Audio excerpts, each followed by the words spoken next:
नमस्कार। आज हम एक ऐसे राजवंश की कहानी में चलेंगे जिसकी शुरुआत किसी जंग या साजिश से नहीं बल्कि एक बहुत ही अनोखे तोहफे से हुई। जी हाँ, आज हम नागवंश की कहानी को समझेंगे।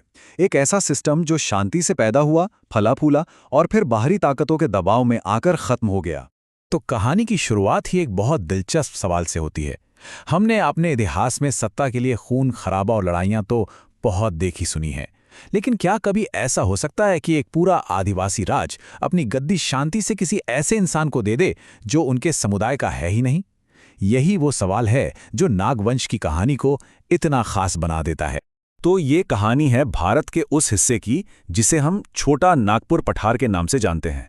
सोचिए, घने जंगल, पहाड़ियां और वहां रहने वाले लोग जिनकी अपनी एक अलग संस्कृति और परंपरा थी।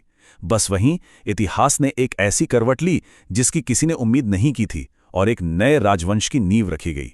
तो फिर देर किस बात की, चलते हैं इस कहानी के पहले पड़ाव पर और देखते हैं कि वो अनोखी शाही सौगात आखिर थी क्या जिसने इस पूरे राजवंश को जन्म दिया। अब देखिए, यही कहानी का सबसे सबसे दिलचस्प मोड़ आता है। आखिरी मुंडा राजा थे मदरा मुंडा। उन्होंने एक ऐसा फैसला लिया जो उस जमाने में कोई सोच भी नहीं सकता था। उन्होंने अपने सभी अधिकारियों से सलाह मशवरा करके अपनी राजगद्दी अपने गोद लिए हुए बेटे फणी मुकुट राय को सौंप दी। और फणी मुकुट राय मुंडा समुदाय से नहीं थे। ये कोई मजबूरी का फैसला नहीं था, बल्कि सबकी सहमति से लिया गया एक शांतिपूर्ण फैसला था। और बस इसी एक फैसले ने एक नए युग की नींव रख दी। यहीं से उदय हुआ नागवंश का, एक ऐसा राजवंश जो आने वाली कई सदियों तक इस इलाके की तकदीर लिखने वाला था। तो आइए देखते हैं कि ये नई शुरुआत कैसी रही। तो साल था 64 एडी, जब फणी मुकुट राय ने नागवंश की स्थापना की और सुत्यांबे को अपनी पहली राजधानी बनाया। और सबसे कमाल की बात क्या है पता है? ये जो सिस्टम बना ना, ये सदियों तक, जी हाँ, सदियों तक बिना किसी बड़ी गड़बड़ी या विद्रोह के आराम से चलता रहा। ये अपने आप में एक बहुत बड़ी बात थी। और जानते हैं, नए राजाओं ने बड़ी समझदारी दिखाई। उन्होंने आते ही सब कुछ बदलने की कोशिश नहीं की। जो मुंडाओं की पुरानी कामयाब प्रशासनिक व्यवस्था थी उसे ही अपना लिया। जमीन के नियम हो या टैक्स का सिस्टम, उसमें कोई बड़ा फेरबदल नहीं किया। इससे स्थिरता बनी रही और लोगों का भरोसा भी जीता गया। लेकिन जैसा कि अक्सर कहानियों में होता है, ये शांति हमेशा के लिए नहीं थी। सदियों बाद दूर दिल्ली में बैठे एक ताकतवर साम्राज्य की नज़र इस इलाके पर पड़ी और उनका यहां आना इस राजवंश के इतिहास का सबसे बड़ा टर्निंग पॉइंट साबित हुआ। आप सोचकर देखिए, लगभग 1500 साल एक लंबा अरसा होता है। इतने सालों की शांति के बाद साल 1616 में मुगलों का आक्रमण हुआ। ये एक ऐसी घटना थी जिसने इस शांत सिस्टम की जड़ों को हिलाकर रख दिया था। इसके बाद यहां सब कुछ बदलने वाला था। तो हुआ ये कि मुगल बादशाह जहांगीर ने अपने सेनापति इब्राहिम खान को एक बड़ी फौज के साथ यहां भेजा।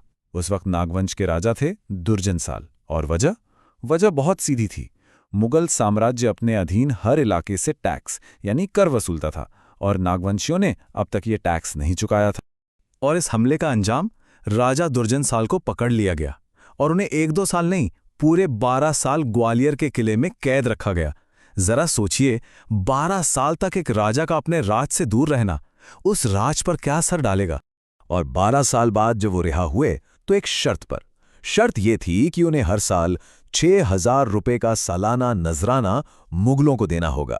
अब ये सिर्फ एक रकम नहीं थी, ये वो शर्त थी जो नागवंश के पूरे तौर तरीके को हमेशा के लिए बदलने वाली थी। तो अब सवाल ये उठता है कि इस सालाना नजराने के लगातार दबाव ने, इस 6000 रुपए की शर्त ने नागवंश की सदियों पुरानी प्रशासनिक व्यवस्था को अंदर से कैसे बदल दिया। चलिए देखते हैं। और यहीं से एक नए शब्द की एंट्री होती है, मालगुजारी। इसका सीधा मतलब था वो टैक्स, वो पैसा जो राजा को अब अपनी ही प्रजा से वसूलना था ताकि वो मुगलों को दे सके। पहले जहां राजा और प्रजा का रिश्ता भरोसे पर था, अब उनके बीच पैसे का लेन देन आ गया था। ये दबाव इतना ज्यादा था कि सोचिए, प्रशासन की भाषा ही बदल गई।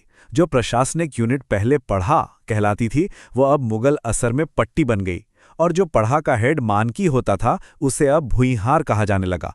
मतलब बदलाव सिर्फ ऊपर ऊपर नहीं, बल्कि बहुत गहरा था। टैक्स वसूलने का तरीका भी जाहिर है बदल गया।